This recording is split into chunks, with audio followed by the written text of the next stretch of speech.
I am the Whistler, and I know many things, for I walk by night. I know many strange tales hidden in the hearts of men and women who have stepped into the shadows. Yes, I know the nameless terrors of which they dare not speak. And now, the Whistler's strange story. Last Message.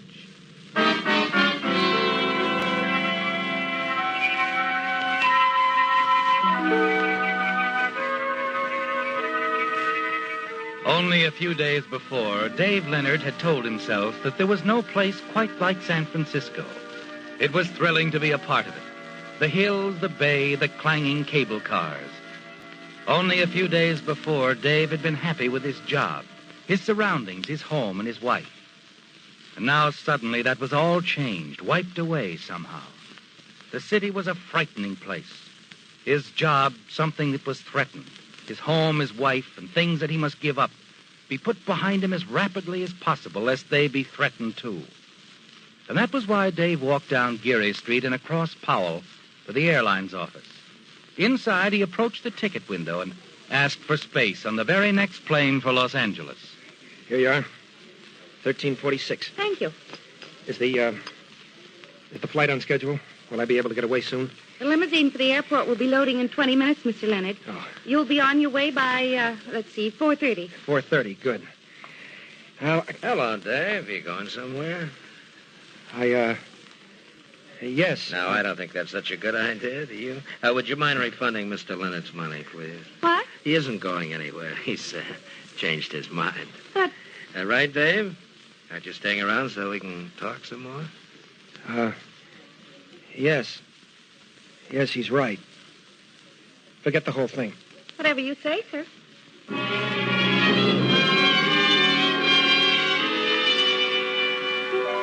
You scoop up your ticket money, Dave. Hurry outside. It's even more foreboding now, the city. The walls of its tall buildings seem to close in around you, don't they? Because he's back again. Apparently not letting you out of his sight for the past 3 days since he first found you. And now he's falling into step behind you, isn't he? No chance to run away. That's better, Dave. Much better. No use being in a hurry. I've been right with you for the last 3 days. Why don't we stop in here and have a drink, huh? Chat some more. All right. You're calling it.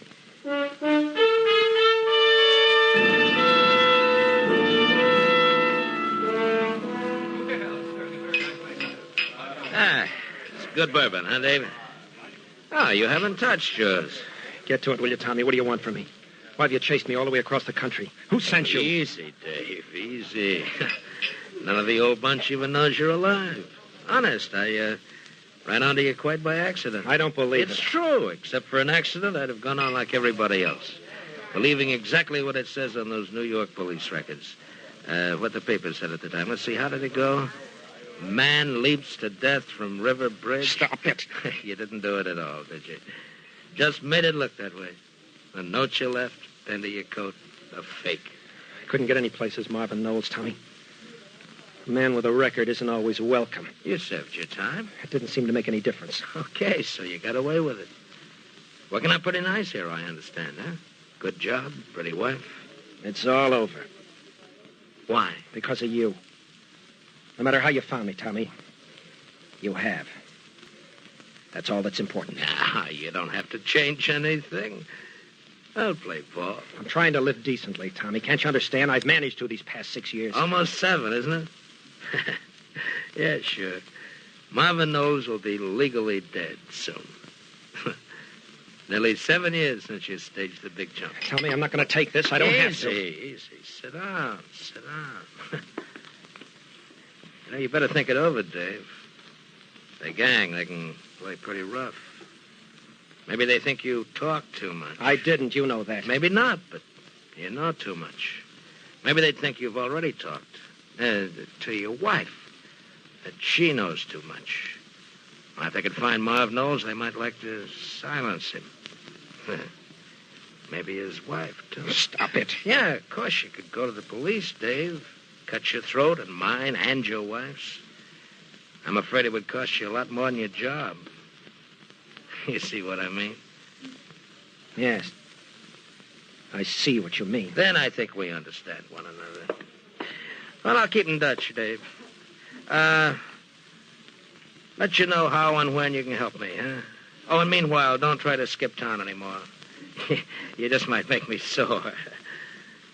And I wouldn't want to have to take care of you, Ma. Dave.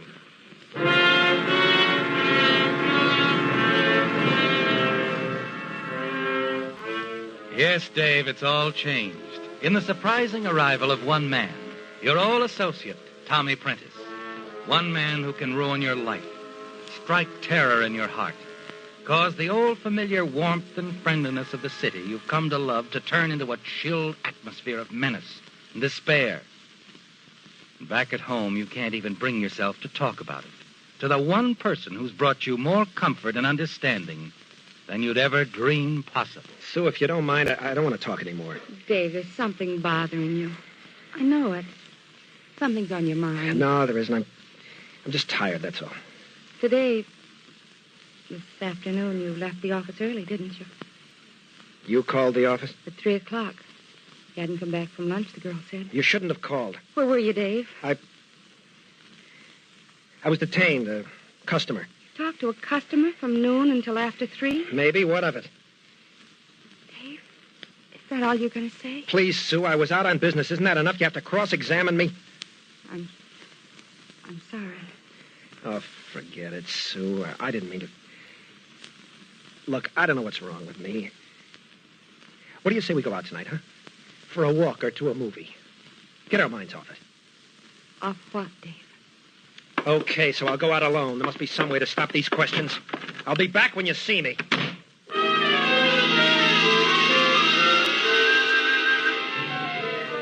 Even as you hurl the words at Sue and rush from the house, you're sorry, aren't you, Dave?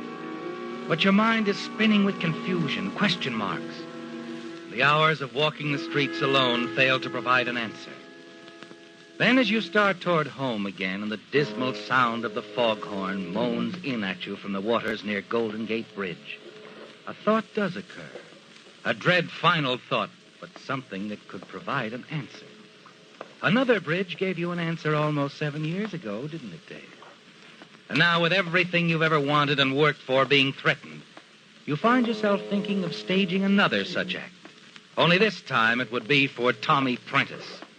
And what would appear to everyone as a simple suicide would actually be murder.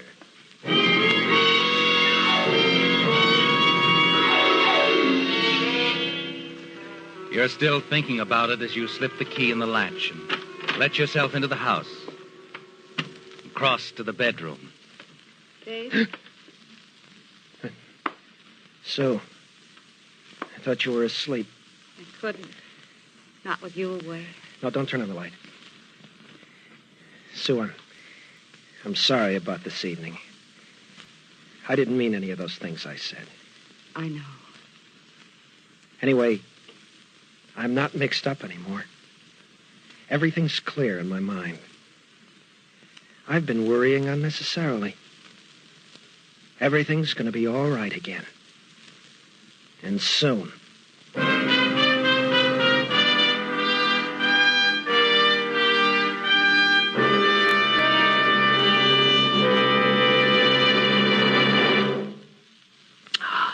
This is Alfred Hotchkiss speaking. Have you ever wondered why the two large continents of the Western Hemisphere are called North and South America? Why weren't they called North and South Columbia? Possibly it was because poor Christopher Columbus spent his time making voyages instead of merely writing about them. You see, in 1503, a Florentine navigator named Amerigo Vespucci produced an account of 4 voyages he claimed to have made to the New World. Whether he really made them or not didn't matter, because a young geographer translated Vespucci's account and included it in a work he was publishing. The highlight of this publication was a map of the New World. The young geographer was so impressed with Vespucci's florid writing that he labeled one large area America. Later, map makers followed this example, and the name stuck. America remained America. So, my friends, if you would like some as yet undiscovered planet to bear your name, don't waste time journeying to it. Simply write a glowing account of the trip and get it into the proper hands. You, like Vespucci, will be immortalized. Of course, you should have a colorful first name, like Amerigo. It must be the first name, you know, for after all, who would believe North and South Vespucci?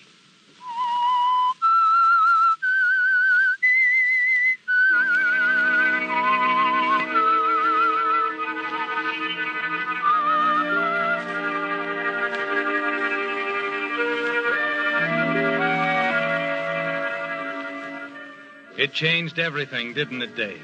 Your plans with your wife, Sue, hopes for the future. Everything was changed when Tommy Prentice walked into your life from the past and recognized you as Marvin Knowles, a man he'd known in the East, a man who once served time in prison and was trying his best to live it down with a new life in San Francisco as David Leonard. Yes, it was all changed. Tommy is a threat, but you think you found the answer, the one way out. And while you hate the thought of murder, you find yourself trying to figure it out and plan a way to talk Tommy into the trap. And finally, you're rewarded with a remarkable bit of luck, as Tommy admits his reasons for coming to the West Coast in the first place. I gotta tell you, Dave, there's no use hiding it. They're after me. The police? Yeah, them too, sure. But I'm not afraid of the police. It's the old gang. They think I double-crossed them. Of course you didn't. That's beside the point. Duke Watson and Frankie Dawson are here in town. I gotta get away from them, Dave. And you're gonna help me, see? Sure. I figured there'd be something I'd have to do. I haven't much money, Tommy. You have some and you have a car. I want you to drive me up north someplace. Seattle, maybe on into Canada. But I can't do that. You've got to. Or else I'll get word to Duke and Frankie that you and your wife are here. It's gotta be this way. If you don't, it's my neck. I can't just drop out of sight like you did. And if I was to travel with a man and his wife, they'd have a rougher time tracing me. Wait a minute, Tommy. What? You just said something about dropping out of sight. Tommy. Yeah? Tommy, I faded out of the picture almost 7 years ago, remember? I made everybody think I jumped off a bridge, committed suicide. So you fooled everybody but me, so what? So why can't you do the same thing? I'd help you, Tommy, tell you what to do. You could write a note, say you were tired of running from Frankie Dawson and Duke Watson, who were trying to get you. Huh? Hey, wait a minute. You really think Didn't I make it, Tommy? Didn't I? Yeah. Sure you did. Yeah, but you had a different reason. You wanted to go straight and couldn't get a break. What do reasons matter, Tommy? The main thing is you'll throw them off your track. Yeah. You can travel alone. Go anywhere as somebody else. Yeah. Sure I could. Hey, I think you've hit it, Dave. You saved my life. All I got to do is write a suicide note, leave it on a bridge with my coat, and disappear. Duke Watson and Frankie Dawson will think I killed myself on account of the gang, huh? That's right, Tommy. Yeah. That's all you have to do. Leave a suicide note. Yeah. You'll drive me north? Yeah. I'll drive you.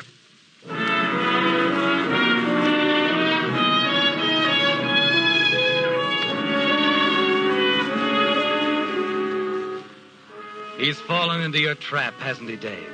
Yes, and you're relieved. Yet far from pleased at the thought of what you've decided to do. You don't like to think about it, do you? What you plan to do out there in the fog. The way you'll silence Tommy Prentice. But you can't see any other way. You don't want to kill, but you decide you have to.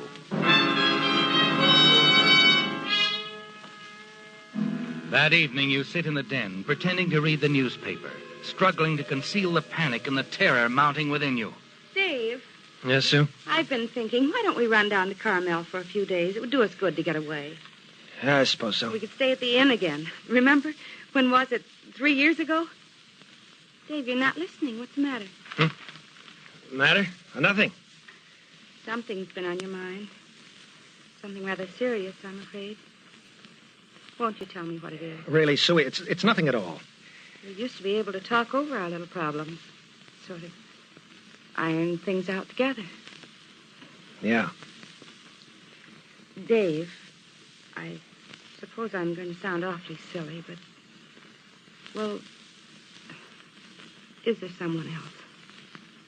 Someone else? A woman. Oh, no, Sue, nothing like that. Darling, how could you ever think that? I didn't really. Sue, there'll never be anyone in my life but you. Never. Dave, darling. But you're right. There is something on my mind. And it is serious. I'm in trouble, Sue. Dave, you haven't done anything again? No, nothing like that. It's just... Well, it's the old routine again. The old gang won't leave me alone. Someone's found out, the old crowd? Yes, Tommy Prentice. I ran into him on the street one day. He found out I changed my name. He found out everything. I see. What's he going to do? He wants money. Well, then give it to him. Give him all we have, and it'll be finished. No, it's not as simple as that. He wouldn't stop there. But if we didn't have any more money he says he just wants me to help him get away, but he'll probably force me to work on a job with him before he gets through. No, Dave, you can't do that. I haven't any choice, Sue. Yes, you have. We'll go away, Dave, far away. They'll never find us. Tommy would find us. So might somebody else from the old gang. Then we'd have to run again. No, Sue, I can't run anymore. I started to the other day. I was going to take a plane and send for you later. That's where I was when you called the office. But it's no use. Please, Dave, we'll leave tonight, right now. I tell you, it's no use. You know what'll happen if we don't, Dave. One job with Tommy, then there'll be another and another.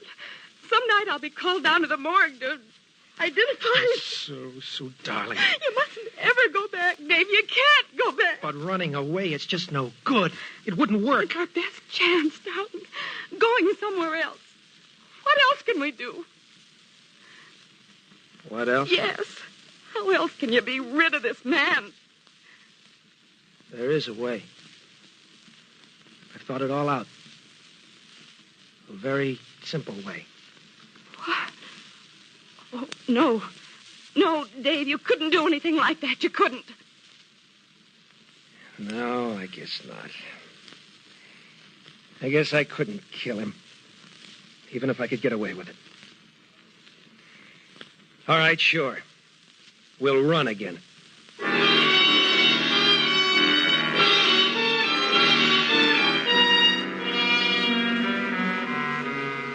She's right, isn't she, Dave? There is a chance, a slim chance you can slip away from Tommy Prentice. Start life all over again in some small town. While you finish packing, Sue hurries down to the garage and drives your car around to the alley back of your apartment house. When she returns, you're ready. You pick up the suitcases and start for the door. Oh, hiya, Sue, Dave. I was just going to knock. Come on over. We're having a little party. Brad, hello. Yeah. We were just leaving. We're driving to Carmel. Yeah. We want to make it before midnight. Well, Dave, oh, boy, you've got lots of time. Now, come on, just one drink for the road. Please, Brad, a rain check. It's terribly important that we leave right now. We can't explain now, Brad. We'll be back in a few days. Come on, Sue.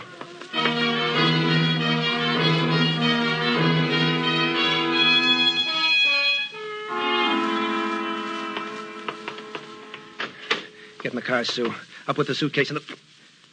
Hello, Dave. Tommy. Evening, Mrs. Leonard. I'm sure you are, Mrs. Leonard. You folks going someplace? Yes, we, Running out on an old pal? Oh, no. You see, my boss called up, and he wants me to go upstate, business. Is that so? Yeah. Uh-huh. So you're going on a little trip, huh? Well, only for a few days. I'll be back in the middle of the week. You'll get in touch with me? That's right. As soon as I get back. I'm going with you, pal. Well, but Tommy... I said I'm going with you. Now get in, both of you. We'll drive by my place and pick up my stuff. Then we'll head north over the Gate Bridge, huh? That bridge stunt you thought of was a great idea.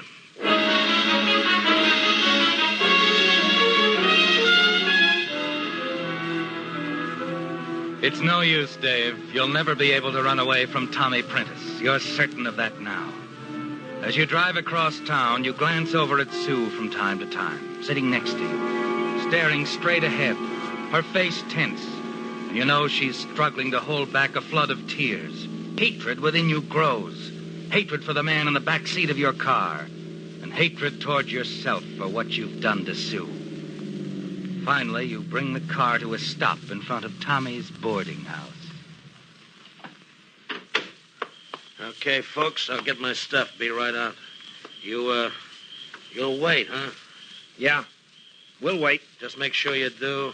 Hand over the car keys. I said we'd wait. I said the keys. All right. Here. Thanks, pal. Be right back, folks. Look, Sue, why don't you go back to the apartment? I'll handle this alone. No. No, Dave, I'm not going to leave you. Sue, I don't want you to get mixed up in this. Now, forget it. Forget me. Go back to the apartment. I won't, Dave. I can't leave you. Come on, darling, let's get away from here. Sue. I mean it, Dave. Right now. We can walk, talk it out, and decide what to do. Let him have the car, please, darling. All right, Sue. Maybe a walk will help.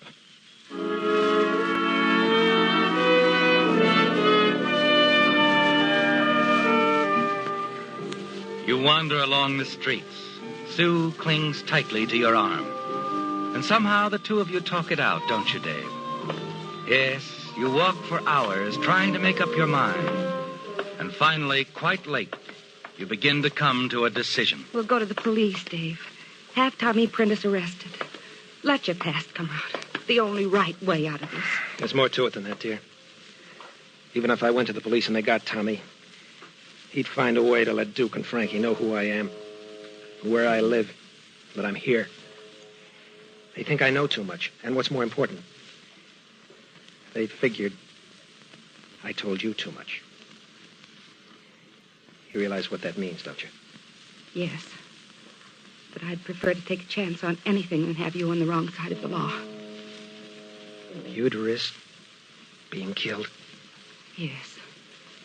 Rather than have you risk everything we've built together.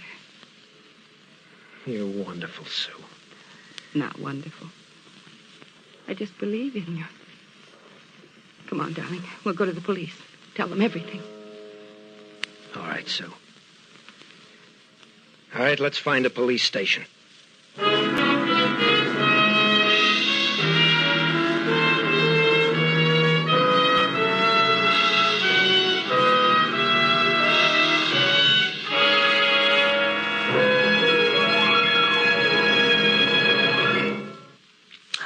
This is Alfred Hotchkiss speaking, and I've just discovered the identity of the patron saint of radio and television performers. He was the Reverend W.A. Spooner of England. This good gentleman was the Dean of New College, Oxford, during the latter part of the 19th century. And when he delivered a lecture on campus, it was generally well attended. Why? Because when the Reverend Mr. Spooner became excited over what he was saying, he generally twisted his words quite badly. A phrase like the conquering kings would come out the kinkering kongs. The poets Keats, Byron, and Shelley might be referred to by Dean Spooner as Beats, Siren, and Kelly. Students eagerly attended his lectures, waiting for the next faux pas. Soon they began referring to their mentor's word scramblings as Spoonerisms. And to this day, the name has stuck. The kind of blooper in which some key syllables wind up where they don't belong is still known as a Spoonerism.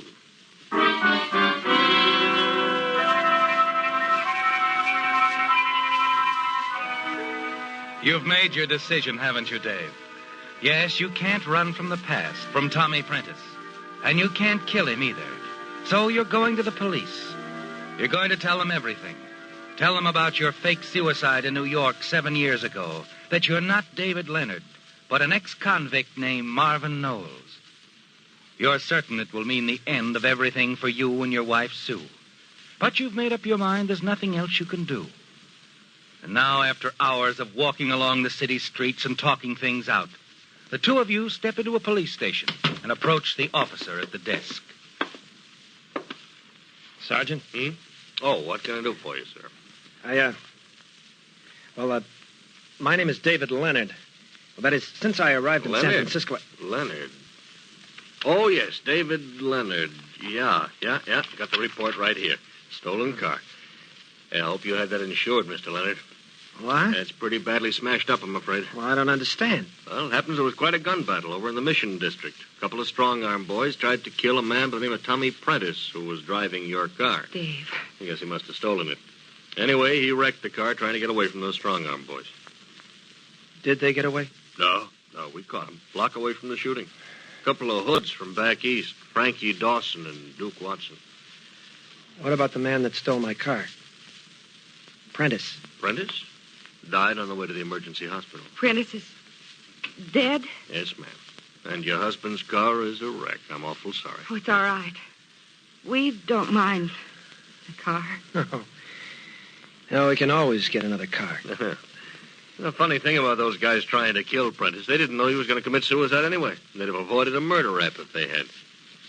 Suicide? Yeah. Had a note in his pocket. Figured on jumping off the bridge. Said he was tired of running from those hoods.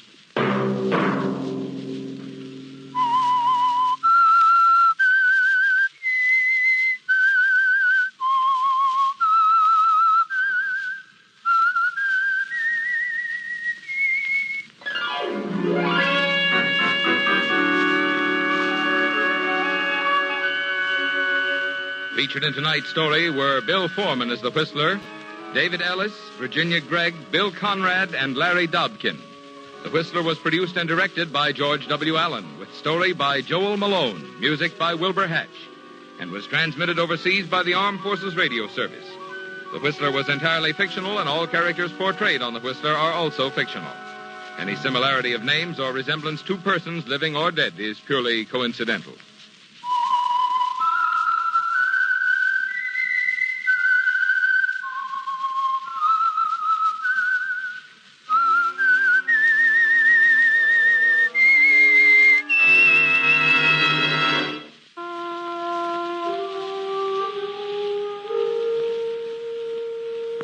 Tune in again next week at this same time for The Whistler. The Whistler has come to you through the worldwide facilities of the United States Armed Forces Radio and Television Service.